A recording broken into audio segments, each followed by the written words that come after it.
हिमाचल में जलवायु परिवर्तन और ग्लेशियर के पिघलने से भूस्खलन और पहाड़ दरकने की घटनाएं हो रही हैं, जिसके कारण हर वर्ष जान माल का नुकसान हो रहा है।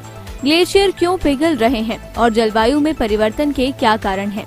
कैसे हिमालय में हो रहे इन परिवर्तनों को रोकना है? इसको लेकर शिमला में GIZ के सहयोग से साइंस, पर्यावरण और प्रौद्योगिकी विभाग 2 दिवसीय क्षेत्रीय सम्मेलन करवा रहा है। इसमें हिमालय रेंज के वैज्ञानिक शिमला में मंथन करेंगे और आगामी रूपरेखा तैयार करेंगे। सम्मेलन का शुभारंभ मुख्यमंत्री जयराम ठाकुर ने किया। जर्मन एम्बेसडर भी सम्मेलन में मुख्य रूप से शामिल हुए। इस मौके पर मुख्यमंत्री जयराम ठाकुर ने कहा कि सम्मेलन में जो भी सुझाव आएंगे, सरकार उस और आगे बढ़ेगी, क्योंकि ग्लेशियर के पिघलने से सभी चीजों पर प्रभाव पड़ रहा है।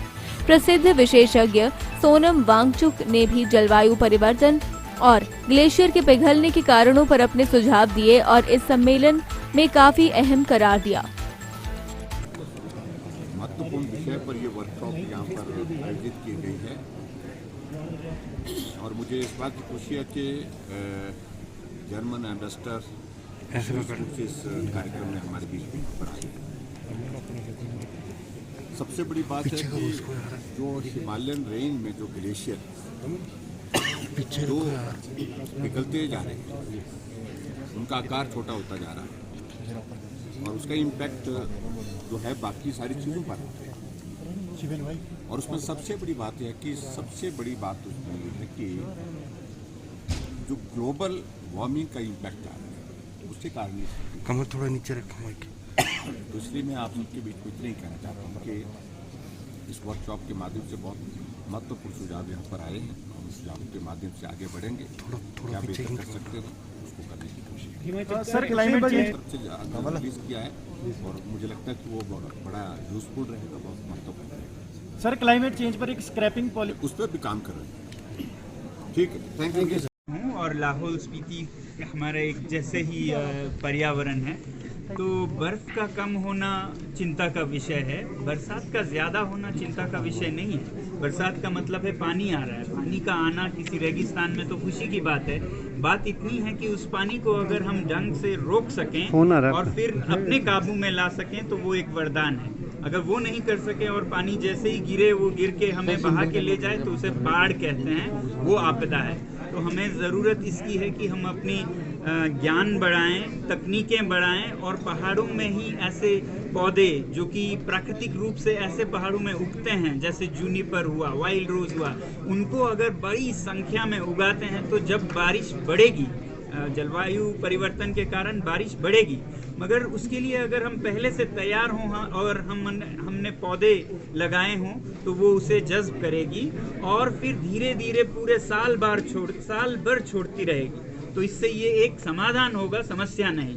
मगर अगर हम कुछ न करें, बैठे रहें और फिर परिवर्तन हो बिना तैयारी के, तो वो एक बहुत बड़ी चुनौती थे। वो आज किलोमीटर दूर हो चुके हैं जी। ग्लासगो से लेकर हमारी जो शिक्षा क्या कहते हैं सिस्टम है, एजुकेशन सिस्टम, वो किसी काम की हो ना, हमारे लोगों को तैयार करे कि कोई आपदा आए तो कैसे निपटें और कैसे रोकें, पानी को कैसे संभालें, ये सब सिखानी चाहिए। हम बेकार की बातों में बच्चों को उलझाए रखें।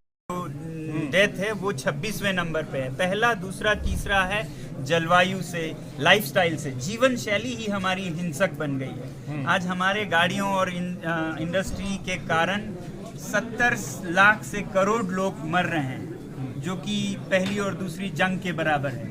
तो हिंसा इस तरह से हो रही है। आज हिंसा हमारे कारों से हो रही है, हवाई जहाज़ों से हो रही है। तो हमें अपने जीवन शैली को बदलने की ज़रूरत है और हमारे धार्मिक गुरुओं को इन बातों को धर्म के अंदर लेने की ज़रूरत है, जो आज की चुनौतियाँ। अगर हम 1000 साल पहले की बातों को ही बताते रहें तो लोग हमें छोड़ के चले जाएंगे।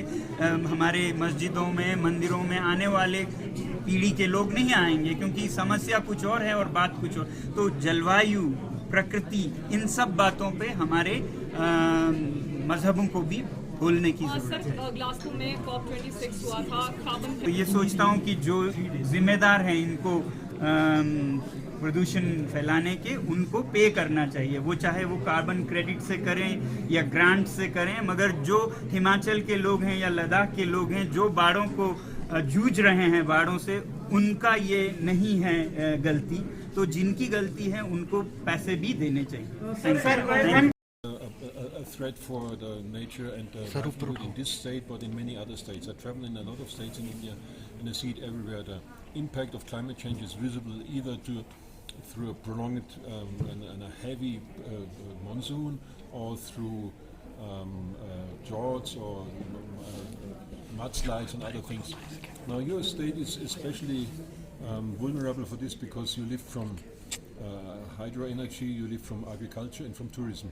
So anything happens in these three categories through climate change will impact you directly. So that's why we also talk about in this conference about the vulnerability and crisis handling and how we can prevent further damage in such, I think, accumulating disasters which we will have in the future.